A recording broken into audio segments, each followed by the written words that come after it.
Trump की वजह से अमेरिका के जो ट्रेडिशनल एलाइज थे, जो साथी थे, अब जैसे कल फ्रांस के राष्ट्रपति का जो स्टेटमेंट आया वो लेबनान के समर्थन में उतर आए। उन्होंने कहा मैंने बात की है और ये बहुत गलत हुआ है और ये इजराइल ने जो किया है वो बहुत गलत है, बहुत ओपनली नेम कर रहे हैं। तो ये, इसको अक्सर वेस्ट हिपोक्रेसी भी कहा जाता है।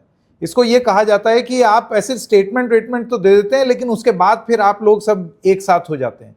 मैं आपसे बस ये जानना चाहता हूं कि जब ये जंग जब भी खत्म होती है तो क्या इसके असर इन सहयोगियों का अमेरिका के साथ के रिश्ते में भी बहुत दूरगामी परिणाम दिखेंगे?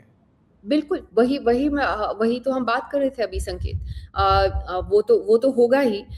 हालांकि I think a lot will depend. अभी अमेरिका में मिड टर्म इलेक्शंस आ रहे हैं यूएस कांग्रेस के नवंबर में, और जो अभी तक लग रहा है उसमें ये इट इज क्वाइट पॉसिबल कि रिपब्लिकन्स को बहुत भारी सेटबैक मिलने वाला है और Democrats could control the US Congress again.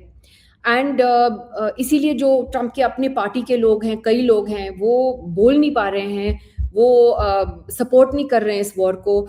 उसके जो सपोर्टर्स हैं, अल्ट्रा राइट विंग सपोर्टर्स, मागा सपोर्टर्स जो हैं अमेरिका में, वो तो काफ़ी नाराज़ हैं इस वॉर को लेके।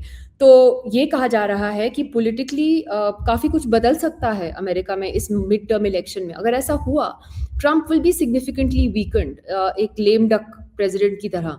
और उसमें मगर फिर भी 2 साल तो बचे उसके, तो वो देखना पड़ेगा कि what kind of impact it has. But ये तो है कि ये जो ट्रेडिशनल अलायंसेस थे अमेरिका के, जिस तरह से पूरी दुनिया अमेरिका को रिस्पेक्ट करती थी, जिस तरह से अमेरिका की एक स्टैंडिंग थी दुनिया में, मुझे तो लगता है वो अब खत्म हो गया है। America is not a reliable allied for anybody, it is not a reliable friend. और जिस तरह उनका राष्ट्रपति वो डोनाल्ड ट्रंप नहीं बोल रहा है, वो प्रेसिडेंट बोल रहा है जब वो एक सिविलाइजेशन को खत्म करने की बात करता है।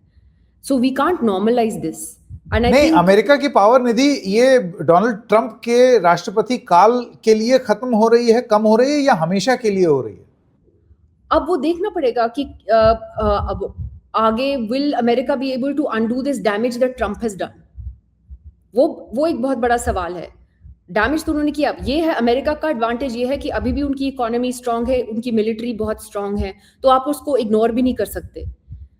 लेकिन मैंने जैसे कहा, उनकी जो एक स्टैंडिंग रही है दुनिया में, वो I don't think it will be the same. उसमें बहुत टाइम लगेगा उसको रिपेयर करने में।